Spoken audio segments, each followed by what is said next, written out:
Hey, welcome back to Karen's Papercraft. Thank you very much for watching. I like to really think about what kind of Christmas card I send to whom, and for families where there are small children, I design one that's more for the children. Now this is my card for this year. Isn't it cute? It's easy enough to make, it's just that all the elements take some time, but then I think the result is cute. Now I can't show you from the top, but this dangles. So first let's take a look at the embellishments. I'm going to make more, so I have plenty of them here. You need some Christmas trees, and this is Fresh Freesia, Just Jade and Misty Moonlight. I've made them with the whimsical trees and the matching die set. This is the tree and that's the tree.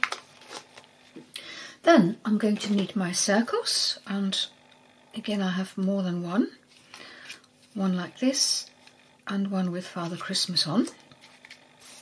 And I've made those, let me put my bobs over here, and I've made those with the,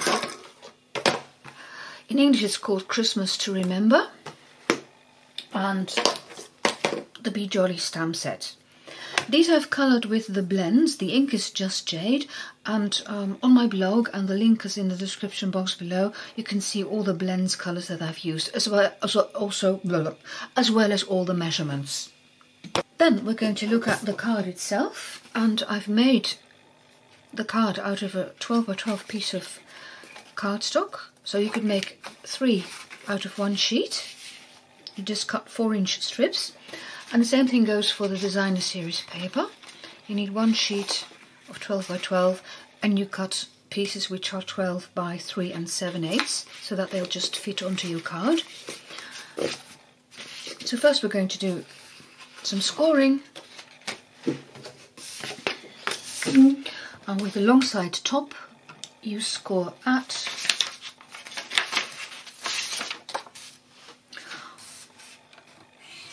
1 1/8, 5 1/2, 6 1/2, 10 7/8.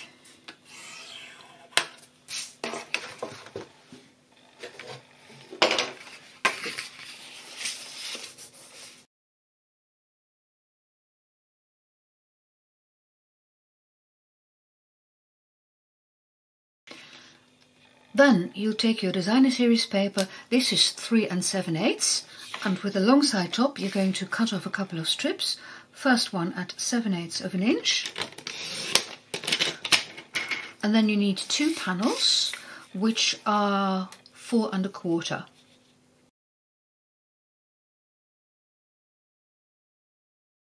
And from this last piece you're going to cut a strip which is 1 3/4. This is a scrap. This you keep.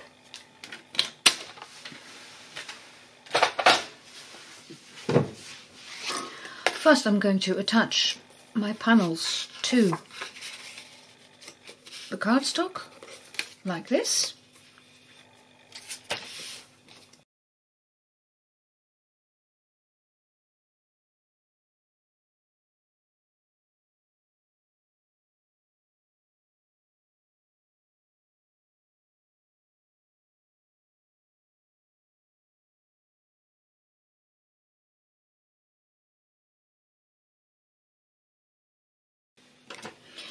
Then you're going to need to cut the holes.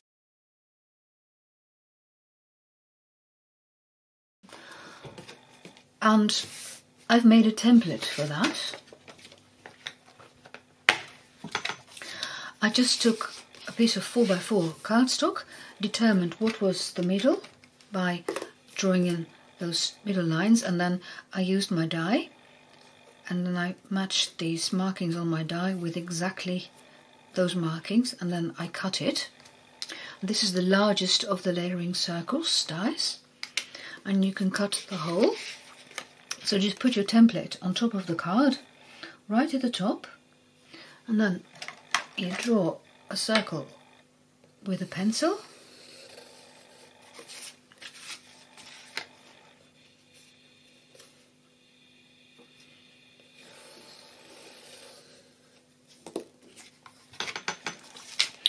And I also have a template for the top of the box card. It's a kind of box card, I suppose. This is 4 inches by 1 inch, which is the exact measurement of the top. And then again, I've determined where the middle is, where I punched some holes, and then I put it on top and draw these circles. Now I know exactly where to cut. Oh, by the way, the embellishments that I showed you earlier, these were made with the second largest of the circle dies, the layering circles. So I'm going to do some die cutting now.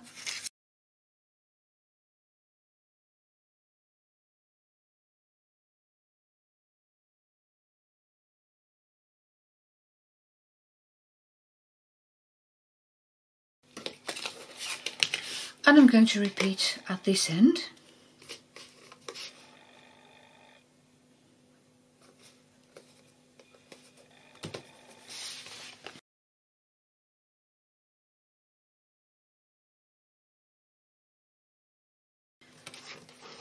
And you need 2 more holes in the top, and I'm using a crocodile for that.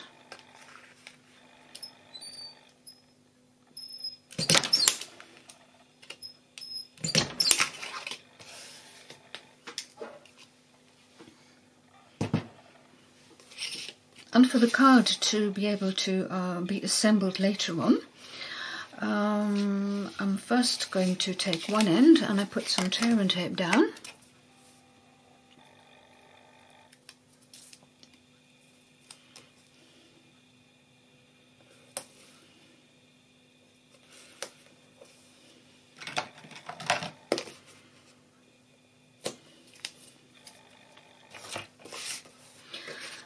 Then I turn the paper over, and here I'm going to score a line.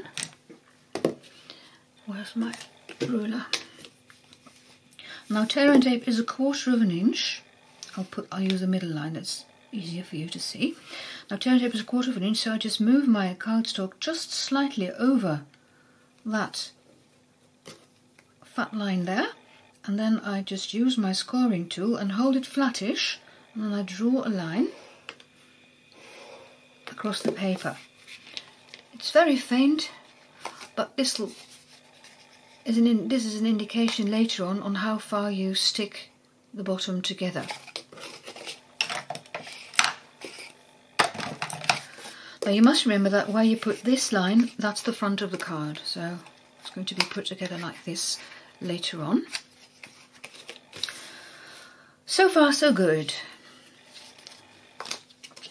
Now I've made these 2 circles, and if you want to use them for a different product, of course you can, but I'm going to use them and stick them together. First I'm going to flatten those sides. Because of the cutting they may pop up a bit. I'm just using the flat end of my bone folder and rubbing over the circles, because I want my 2 images to be on the green. That looks better. You could do it like this, but they don't stand out as much, so I'm going to just stick them on like that. But first of all I'm going to stick my 2 circles together, and I'm going to make a loop for them with this baker's twine. It's from the Flowers for Every Season. And first of all I'm going to put down some heavy duty glue, so I'm using my Seal Plus, and along this top end I just draw 2 strips. Then I take my twine, make a loop, and I want my loop to stick out about 1/2 inch. So again I'm using my grid paper as a reference, that's 1/2 inch, and then I put my 2 ends down onto the glue and then cut off.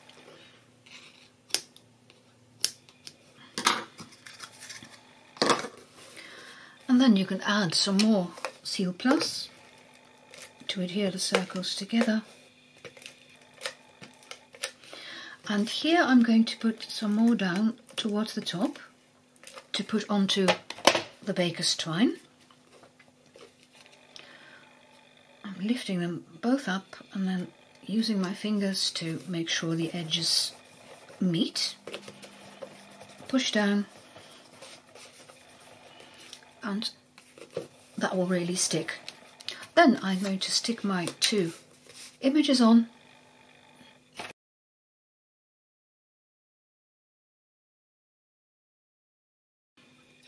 And make sure that your loop is at the top, that you put things on straight.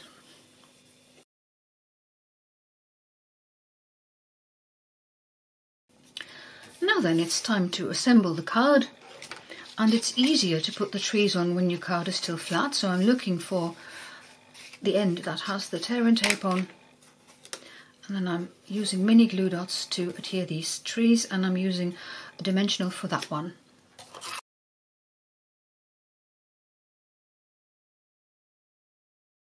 You stick that one a bit higher, and this one goes on top, and I'm using my finger to make sure that I put my glue dots below where my finger is. So like that, you see, and then you can add it on. Don't go beyond the score line. And for the last one, a stamping dimensional.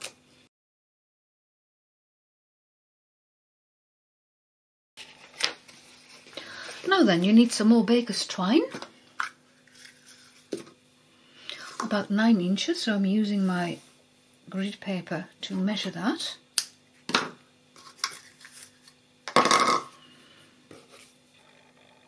You push it through,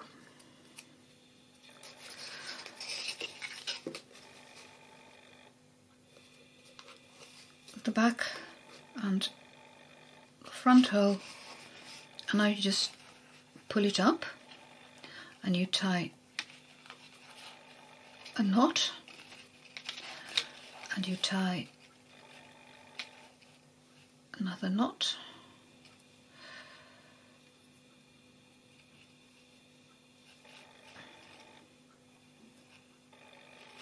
and then you tie the ends into a bow.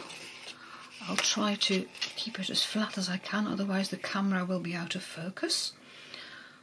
So now I'm putting the left over the right, and then just push it through at the bottom. I hope I can see.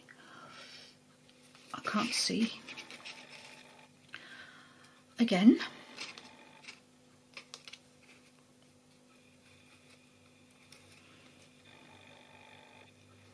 There it is.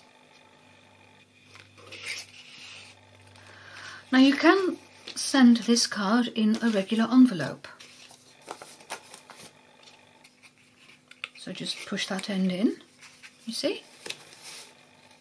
If you do send it like that, you would have to include some instructions. Now, I'm going to make a QR code and give the people who receive the card an exclusive link to a very short assembly video. I'm a tech-savvy greyhound, I know, but for the sake of this video, I'm going to assemble the card. It's easy. All you have to do now is remove part of the backing,